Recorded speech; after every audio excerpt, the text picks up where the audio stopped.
আজকের ভিডিওতে আমরা কথা বলবো বিজনেস মডেল ক্যানভাস নিয়ে। তো প্রথমেই দেখে আসি একটা বিজনেস মডেল ক্যানভাস কি। যে কোনো বিজনেস প্ল্যান করার আগে অবশ্যই এই বিজনেস মডেল ক্যানভাস নিয়ে আপনাকে জানতে হবে, তাহলেই আপনার প্ল্যানিংটা ভালো হবে। এখানে এই বিজনেস মডেল ক্যানভাসে 9টা পয়েন্ট আছে, এগুলো নিয়ে ধাপে ধাপে আমরা আলোচনা করছি। সো প্রথমে হলো customer segment. So customer segment হচ্ছে আপনার টার্গেট কাস্টমার কারা, কাদেরকে হচ্ছে আপনি আপনার সার্ভিসটা দিতে চান, এটা প্রথমে আইডেন্টিফাই করতে হবে। এরপর হলো ভ্যালু প্রপোজিশন। সো আপনি আপনার এই কাস্টমারকে কোন কোন ভ্যালু দিতে যাচ্ছেন, অথবা এই ভ্যালু প্রপোজিশনের জন্য আপনি কোন কোন অ্যাক্টিভিটি করবেন, এগুলো আপনাকে ভ্যালু প্রপোজিশনের মধ্যে জানতে হবে। এরপর হচ্ছে কাস্টমার রিলেশনশিপ। সো আপনি কাস্টমারকে কীভাবে অ্যাট্রাক্ট করবেন, কীভাবে হচ্ছে তাদেরকে ধরে রাখবেন এবং কীভাবে আরও কাস্টমার বেসটা বড় করবেন। সো আপনার কাস্টমারের সাথে রিলেশনশিপটা বিল্ড আপ করার জন্য আপনাকে কী কী অ্যাক্টিভিটি করতে হবে, এখন পর্যন্ত আপনি কী কী করেছেন, এগুলো বেসিক্যালি কাস্টমার রিলেশনশিপ ক্যানভাসের মধ্যে। এরপর হলো চ্যানেল। সো আপনার ডিস্ট্রিবিউশন চ্যানেল থাকতে পারে, মার্কেটিং চ্যানেল থাকতে পারে। সো আপনি আপনার কাস্টমারের কাছে পৌঁছানোর জন্য কোন কোন চ্যানেল হচ্ছে ইউজ করছেন, এবং কম্পিটিটররা কোন কোন চ্যানেল ইউজ করছে, কোনটা ভালো কাজ করছে, কোনটা কস্ট এফিশিয়েন্ট, এগুলো হচ্ছে আপনাকে অবশ্যই জানতে হবে। এরপর হলো কি রিসোর্সেস, অর্থাৎ আপনার হচ্ছে value proposition, distribution channel, customer relationship বা রেভিনিউ স্ট্রিমের জন্য আপনাকে কোন কোন রিসোর্স হচ্ছে অ্যালোকেট করতে হবে। এরপর হলো কি অ্যাক্টিভিটিস, অর্থাৎ আপনার এই কাস্টমারের কাছে যে ভ্যালুটা আপনি দিচ্ছেন, এখানের জন্য আপনাকে কোন কোন কাজ করা লাগছে। আপনার যে ডিস্ট্রিবিউশন চ্যানেল মেনটেন করার জন্য বা কাস্টমারের সাথে রিলেশনশিপ বিল্ড আপ করার জন্য, অথবা রেভিনিউ স্ট্রিম রিকোয়ারমেন্টের জন্য আপনাকে কোন কোন কি অ্যাক্টিভিটিগুলো আপনার জরুরি। সো এরপর হলো কি পার্টনার, অর্থাৎ আপনার কারা কারা আপনার কি পার্টনার, কারা কারা আপনার সাপ্লায়ার বা ভেন্ডর। এই কি পার্টনারকে অ্যাকোয়ার করার জন্য আপনার কোন কোন রিসোর্স অ্যালোকেট করতে হচ্ছে, অথবা কোন কোন অ্যাক্টিভিটি করতে হচ্ছে, এগুলো আপনাকে অবশ্যই প্ল্যান করতে হবে। এরপর হলো রেভিনিউ স্ট্রিম।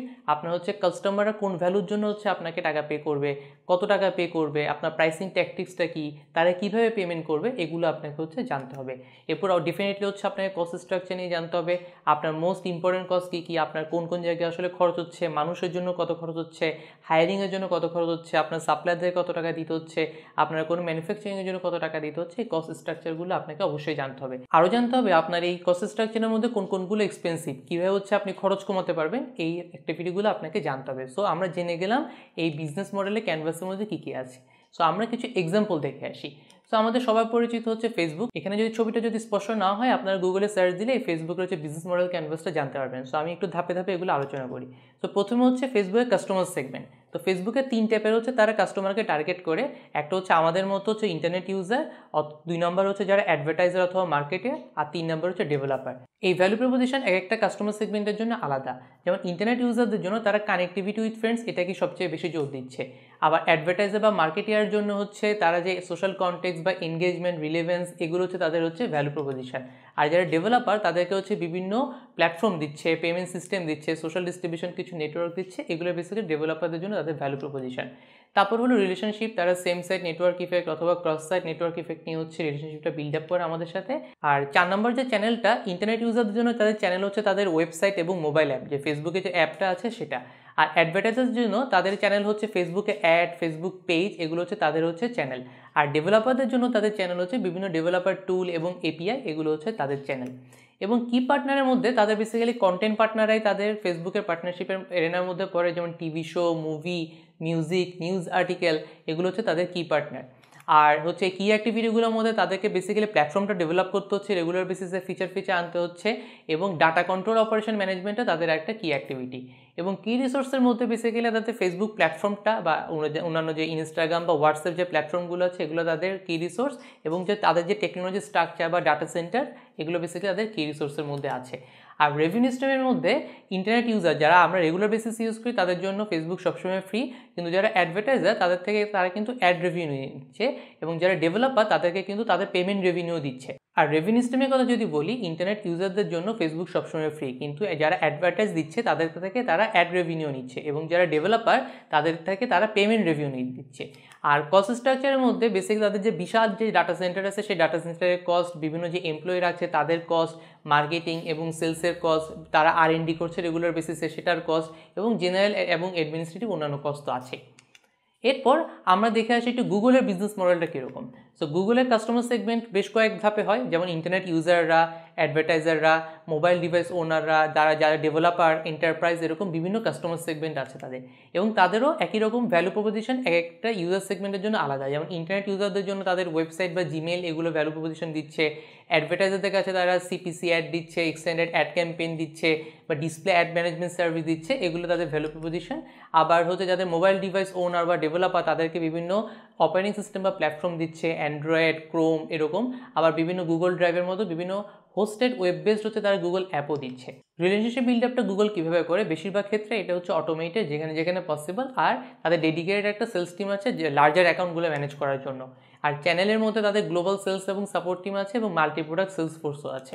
গুগলের কি অ্যাক্টিভিটির মধ্যে প্রথমত হচ্ছে তাদের R&D, তাদের নতুন নতুন হচ্ছে প্রোডাক্ট ডেভেলপ করতে হয়, যাদের এক্সিস্টিং প্রোডাক্টগুলো আছে সেগুলো হচ্ছে ইমপ্রুভ করতে হয়। আর তাদের যে বেসিক যে আইটি ইনফ্রাস্ট্রাকচার আছে সেটাকেও তাদের রেগুলার বেসিসে তাদের ম্যানেজ করতে হচ্ছে। আর কি রিসোর্সের মধ্যে বেসিক্যালি তাদের যে ডাটা সেন্টার, ইন্টেলেকচুয়াল প্রপার্টি বা ব্র্যান্ডিং, এগুলো তাদের কি রিসোর্স। আর কি পার্টনারদের মধ্যে ডিস্ট্রিবিউশন পার্টনার আছে, তাদের হচ্ছে বিভিন্ন ওপেন হ্যান্ডসেট এলিয়েন্স আছে, এরকম হচ্ছে তাদের কি কিছু পার্টনার আছে। আর রেভিনিউ স্ট্রিমের মধ্যে এখানেও একই রকম করে ইন্টারনেট ইউজাররা বেসিক্যালি এটা ফ্রিতে ইউজ করে, কিন্তু যারা অ্যাডভার্টাইজার তাদের হচ্ছে অ্যাড রেভিনিউ দিতে হয়। আবার যারা ডেভেলপার তাদের হচ্ছে তাদের যে প্রোডাক্টস হচ্ছে সেখান থেকে তাদেরকে একটা পার্সেন্টেজ দিতে হচ্ছে গুগলকে। আর কস্ট স্ট্রাকচারের মধ্যে এই যে ট্রাফিক অ্যাকুইজিশনের কস্ট, R&D কস্ট, তারপর হচ্ছে ডাটা সেন্টার অপারেশন কস্ট, এগুলো বেসিক্যালি হচ্ছে গুগলের কস্ট স্ট্রাকচার। আরেকটা এক্সাম্পলের দিকে যাই, কোকাকোলা। তো কোকাকোলা আমরা সবাই চিনি। তো কোকাকোলা কাস্টমার সেগমেন্ট বেসিক্যালি ওরা লার্জার রিটেল আউটলেট এবং হচ্ছে স্মল শপ বা রেস্টুরেন্ট, এখানে হচ্ছে তাদের কাস্টমার সেগমেন্টটা আছে। আর ভ্যালু প্রপোজিশনের মধ্যে তাদের যে টেস্ট এবং হচ্ছে 125 বছর যে ঐতিহ্য, সেটা হচ্ছে ভ্যালু প্রপোজিশনের মধ্যে পড়ে। সো কোকাকোলা কাস্টমার রিলেশনশিপটা কীভাবে বিল্ড আপ করে, তাদের বিভিন্ন ডিসপ্লে এবং ফ্রিজের মধ্যে হচ্ছে কোকাকোলা অ্যাড দেয়, কনজিউমারদের কাছে ডিরেক্ট তারা অ্যাড দিচ্ছে বিভিন্ন মিডিয়ামে, ডিজিটাল মিডিয়ামে, প্রিন্ট মিডিয়ামে বা টিভিতে। এভাবে তারা কাস্টমারদের সাথে রিলেশনশিপটা বিল্ড আপ করে। এরপর কোন কোন চ্যানেলের মাধ্যমে তারা যায়, তাদের হচ্ছে ম্যানুয়ালি কিছু ডিস্ট্রিবিউশন সেন্টার আছে এবং লার্জ স্কেল ডিস্ট্রিবিউশন কিছু সেন্টার আছে, এগুলোর মাধ্যমে তারা চ্যানেলটা মেনটেন করে। কোকাকোলা কি অ্যাক্টিভিটির মধ্যে প্রথম হচ্ছে বটলিং করা, মানে হচ্ছে বোতল বানানো, ডিস্ট্রিবিউশন করা, মার্কেটিং এবং হচ্ছে প্রডিউসিং এবং সাপ্লাই, এগুলো বেসিক্যালি তাদের কি অ্যাক্টিভিটি। আর কি রিসোর্সের মধ্যে তাদের প্রথমত যে সিক্রেট রেসিপিটা আছে, এটা তাদের হচ্ছে প্রধান রিসোর্স। এছাড়া তাদের যে বিভিন্ন প্ল্যান্ট আছে বা ডিস্ট্রিবিউশন সেন্টার আছে, সিরাপ যেটা বানাচ্ছে সেটার ফ্যাক্টরি আছে, আবার যে বোতল বানাচ্ছে সে বোতলদের হচ্ছে ফ্যাক্টরি আছে বোতল বানানোর, এগুলো বেসিক্যালি তাদের কি রিসোর্স। আর কি পার্টনারদের মধ্যে তাদের ম্যানুয়াল যে ডিস্ট্রিবিউশন সেন্টারের যে ওনার অথবা শপকিপার, এরা হচ্ছে তাদের আসলে কি পার্টনার। আর রেভিনিউ স্ট্রিমের মধ্যে তাদের এই যে প্রতিটা বোতলের যে সেলস হচ্ছে সেটা হচ্ছে রিটেল প্রাইসিংয়ে হতে পারে, আবার হচ্ছে একটা বাল্ক সেলও হতে পারে, এগুলো বেসিক্যালি তাদের রেভিনিউ স্ট্রিম। কোকাকোলা কস্ট স্ট্রাকচারের মধ্যে একটা হলো যে মার্কেটিং, আর একটা হচ্ছে সিরাপ বানানোর যে খরচটা এবং হচ্ছে বোতল বানানোর যে খরচটা এবং এগুলোকে ডিস্ট্রিবিউশন করা। তো এগুলো বেসিক্যালি কোকাকোলার হচ্ছে কস্ট স্ট্রাকচার। সো আশা করে বুঝতে পেরেছেন যে বিজনেস মডেল ক্যানভাসটা নিয়ে। সো আপনিও যখন কোনো বিজনেস শুরু করার কথা ভাববেন, অবশ্যই এরকম একটা বিজনেস মডেল ক্যানভাস ভেবে তারপরে আগাবেন। সো ধন্যবাদ সবাইকে।